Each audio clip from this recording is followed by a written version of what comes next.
Dear students, আজ আমি তোমাদের দেখাবো কি করে সিম্পল পেন্ডুলামের যে এক্সপ্রেশন ফর টাইম কি করে ফাইন্ড আউট করতে হয়। তো তোমরা পেন এবং কপি নাও এবং আমার সঙ্গে সঙ্গে তোমরা লিখে নাও, তাহলে তোমরা দেখবে আমি তোমাদের এত সহজ করে এটা বুঝাবো যে তোমরা যদি একবার মন দিয়ে শোনো এবং দেখো, তাহলে তোমাদের আর এটা একদম পড়ার দরকার হবে না। তো dear students, let's go start, চলো শুরু করা যাক। দেখো,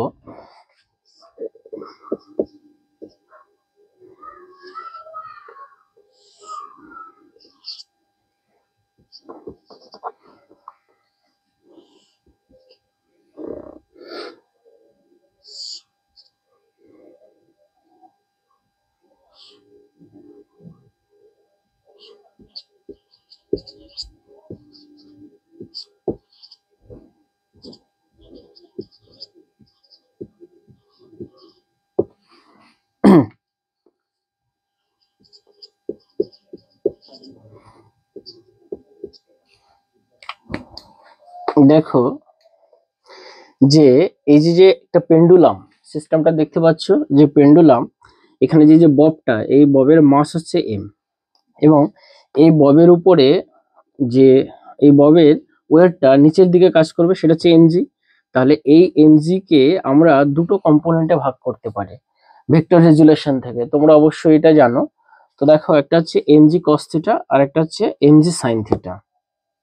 এবার যখন তুমি পেন্ডুলামকে মিন পজিশন থেকে বা ইকুইলিব্রিয়াম থেকে যখন এদিকে টেনে নিয়ে ছেড়ে দেবে, তখন কি করবে, পেন্ডুলামটা অসিলেট করতে শুরু করবে। তো দেখো ডিয়ার স্টুডেন্টস, এই যে এমজি কস থিটা, এই যে কম্পোনেন্টসটা, এই কম্পোনেন্টস কি করবে, এই কম্পোনেন্টস নিচের দিকে কাজ করছে। আর এই যে এইটার যে লেন্থ, এই পুরোটা এটা হচ্ছে এল লেন্থের, এই স্ট্রিংটার লেন্থ হচ্ছে এল। তো এই স্ট্রিং এর উপরে যে টেনশন ফোর্সটা, এটা তার বিপরীত দিকে কাজ করছে। তাহলে এই এমজি কস থিটা এবং টেনশন, এই দুটো মিউচুয়ালি ব্যালেন্স হয়ে যাচ্ছে, অর্থাৎ এটি রেজাল্ট্যান্ট ফল কি হয়ে যাচ্ছে, জিরো হয়ে যাচ্ছে। তো আমাদের এই পেন্ডুলামটাকে এই দিকে মানে অসিলেট করতে বা এই রোটেশনাল করাতে, তাহলে এই এমজি সাইন থিটা এই কম্পোনেন্টটাই হেল্প করছে। তাহলে আমরা এখান থেকে যে রোটেশনাল, তোমরা ভালো করেই জানো যে রোটেশন করা হচ্ছে টর্ককে। তাহলে টর্কের ফর্মুলা কি, দেখো টাউ ইকুয়াল, টর্ক হচ্ছে পারপেন্ডিকুলার ডিস্টেন্স এবং ফোর্স, অর্থাৎ এল এমজি সাইন থিটা। এটাকে যদি তোমরা এভাবে ড্র করে নাও, এটা এল, তাহলে দেখবে পারপেন্ডিকুলার ডিস্টেন্সটা এই এলই হয় আর কি। তাহলে ডিয়ার স্টুডেন্ট, আশা করি বুঝতে পারছো। এবার দেখো, এই এই যে আমাদের ডিসপ্লেসমেন্টটা হচ্ছে এদিকে, আর টর্কটা তার বিপরীত দিকে কাজ করছে। টর্কটা এইদিকে কাজ করছে, ডিসপ্লেসমেন্টটা যেদিকে, টর্কটা তার বিপরীত দিকে। অর্থাৎ এই টর্কটা হচ্ছে এখানে রিস্টোরিং ফোর্সের কাজ করছে। তার জন্য কি হবে, ডিসপ্লেসমেন্টের বিপরীতে কাজ করার জন্য আমরা এটা মাইনাস সাইন নিলাম এখানে। তাহলে এটা বুঝতে পারছো। এবার দেখো, এই পুরো সিস্টেমের মোমেন্ট অফ ইনারশিয়া, তোমরা জানো পুরো সিস্টেমের মোমেন্ট অফ ইনারশিয়া হচ্ছে এম এল স্কোয়ার।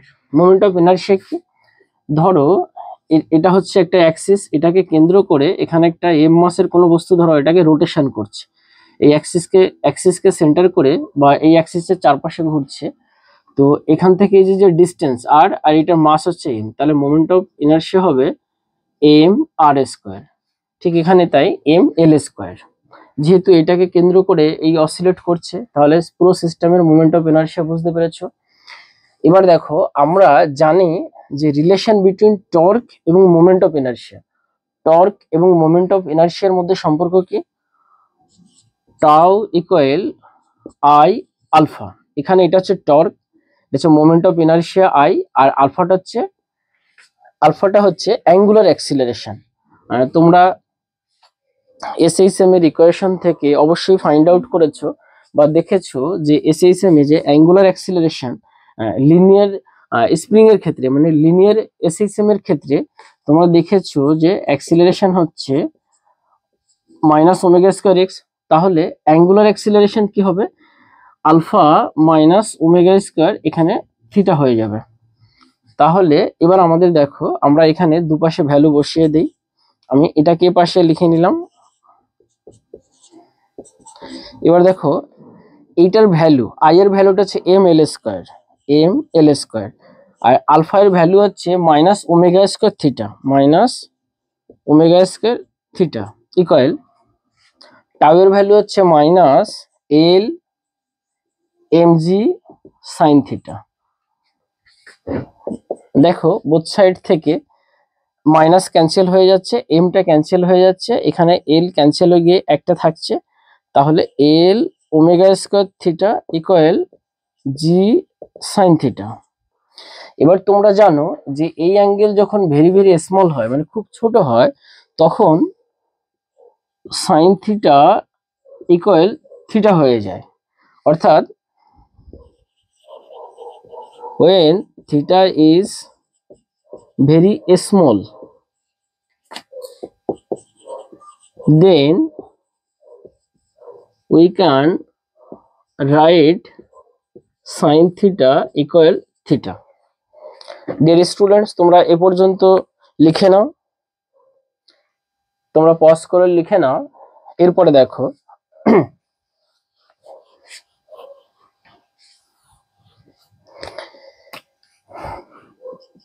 এবার দেখো এল ওমেগা স্কয়ার থিটা ইকুয়াল জি। এবার আর আমরা সাইন থিটা লিখবো না, কেননা আমরা এখানে very very small angle consider করেছি, তার জন্য সাইন থিটাটা কি হয়েছে, থিটা হয়ে গেছে, তাহলে জি থিটা। এবার দেখো বোথ সাইড থেকে থিটা বাদ যাচ্ছে, তাহলে omega square G by L. এবার ওমেগা ইকুয়াল কি থাকছে, root over G by L. এবার দেখো তোমরা জানো যে এসএইচএম এর যে টাইম পিরিয়ড সেটা হচ্ছে T equal 2 pi by omega. তাহলে আমরা লিখতে পারি 2 পাই ইন্টু, যেহেতু ওমেগাটা নিচে আছে তাহলে এটা নিচে চলে যাবে, কি হবে, এটা উল্টো হয়ে যাবে, এলটা উপরে চলে আসবে, জিটা নিচে চলে আসবে, হয়ে গেল। তাহলে ডিয়ার স্টুডেন্টস, দেখো যে কত সহজে আমি তোমাদের সিম্পল পেন্ডুলামের টাইম এক্সপ্রেশন দেখালাম। যে এখানে প্রথমে আমাদের এটা ড্র করে নিয়ে এই সিস্টেমের টর্কটা আমরা ফাইন্ড আউট করেছি, তারপরে মোমেন্ট অফ ইনার্শিয়া, তারপরে টর্ক এবং মোমেন্ট অফ ইনার্শিয়ার মধ্যে যে রিলেশন আছে সেটাকে আমরা ব্যবহার করে খুব ইজিলি এটা ফাইন্ড আউট করেছি। তো ডিয়ার স্টুডেন্টস, এবার মোস্ট ইম্পর্ট্যান্ট কথাগুলো হলো যে এই যে ইকুয়েশনটা আমরা পেয়েছি, এই যে সিম্পল পেন্ডুলাম, এই সিম্পল পেন্ডুলামের এই ইকুয়েশনের সঙ্গে বা সিম্পল পেন্ডুলামের সঙ্গে মোর দেন 20 কনসেপ্ট রিলেটেড রয়েছে। যেমন ধরো এই যে সিম্পল পেন্ডুলামটা, এই যে সিস্টেমটা, এই হোল সিস্টেমটাকে আমি যদি চাঁদে নিয়ে যাই তখন কি হবে, তখন টাইম পিরিয়ড কি হবে। আমি যদি এই সিস্টেমটাকে ধরো একটা লিফটের মধ্যে নিয়ে গেলাম, যে লিফটের ভেলোসিটি কনস্ট্যান্ট আছে, তখন কি হবে। বা আমি এই সিস্টেমটাকে ধরো এমন একটা লিফটের মধ্যে নিয়ে গেলাম যেটা এ অ্যাক্সিলারেশন নিয়ে উপরের দিকে যাচ্ছে, তখন টাইম পিরিয়ডটা কি হবে। আমি এমন একটা লিফটের মধ্যে নিচ্ছি যেটা এ অ্যাক্সিলারেশন নিয়ে ডাউনওয়ার্ডের দিকে যাচ্ছে, তখন টাইম পিরিয়ডটা কি হবে। এবার ধরে নাও যে এই মানে এটা যে লিফটের মধ্যে আমি নিয়েছি সেটা ফ্রিলি ভাবে পড়ছে, তখন টাইম পিরিয়ড কি হবে। এটা যদি আমি স্যাটেলাইটের মধ্যে নিয়ে যাই, এই যে সিস্টেমটা, পুরো সিস্টেমটাকে আমি স্যাটেলাইটের মধ্যে নিয়ে গেলাম, তখন টাইম পিরিয়ডটা কি হবে। অথবা আমি আর্থের সেন্টারে নিয়ে গেলাম, তখন টাইম পিরিয়ডটা কি হবে। অথবা ধরে নাও এই যে ববটা, এই ববটা যদি পজিটিভ চার্জ হয়, এই ববটা যদি পজিটিভলি চার্জড হয়, তাহলে আর এখানে যদি আমি একটা ইলেকট্রিক ফিল্ড অ্যাপ্লাই করি, ধরে নাও এই একটা ইলেকট্রিক ফিল্ড, আমি যদি ইলেকট্রিক ফিল্ডের ডিরেকশন আপওয়ার্ড করি, তখন টাইম পিরিয়ড কি হবে। আমি যদি ইলেকট্রিক ফিল্ডটাকে ডাউনওয়ার্ড করি, তখন তার মানে টাইম পিরিয়ড কেমন হবে। আমি যদি ইলেকট্রিক ফিল্ডের ডিরেকশনটা এভাবে করি, লিনিয়ারলি পজিটিভলি এক্স অ্যাক্সিসের দিকে করি, তাহলে তখন টাইম পিরিয়ডটা কেমন হবে। অথবা আমি যদি এই পুরো সিস্টেমটাকে জলের মধ্যে নিয়ে নিই, তখন টাইম পিরিয়ডটা কেমন হবে। অথবা আমি যদি অর্ধেক জলের মধ্যে নিয়ে নিই, তখন টাইম পিরিয়ডটা কেমন হবে। এভাবে এইখানে বহু কনসেপ্ট, মোর দেন 20 কনসেপ্ট রিলেটেড রয়েছে। আর এগুলো আইআইটি মেইন এবং নিটের জন্য এবং অ্যাডভান্সের জন্য অত্যন্ত, যেই অ্যাডভান্সের জন্য ভীষণ ইম্পর্ট্যান্ট। তো ডিয়ার স্টুডেন্ট, সেগুলো এই শর্ট ভিডিওতে দেখানো পসিবল নয়। যদি তোমাদের সঙ্গে আমার অফলাইনে দেখা হয় তো অবশ্যই আমি তোমাদের শেখাবো, এবং আমি প্রমিস করছি যে তোমাদের যাদের সঙ্গে অফলাইনে দেখা হবে, তোমাদের যাদের সদিচ্ছা আছে এবং তোমরা যারা পরিশ্রমী, অবশ্যই আমি তোমাদের তোমরা যেখানে পৌঁছাতে চাও, আইআইটি ক্লিয়ার করতে, অর্থাৎ যেই মেইন অ্যাডভান্স ক্লিয়ার করতে চাও বা নিট ক্লিয়ার করতে চাও, যদি তোমরা পরিশ্রমী হও এবং আমার সহযোগিতা প্লাস তোমাদের পরিশ্রম, তাহলে দেখবে তোমরা অবশ্যই ভালো জায়গায় পৌঁছে যাবে। তো ডিয়ার স্টুডেন্ট, আজ এ পর্যন্ত। বেস্ট অফ লাক, ভালো থেকো।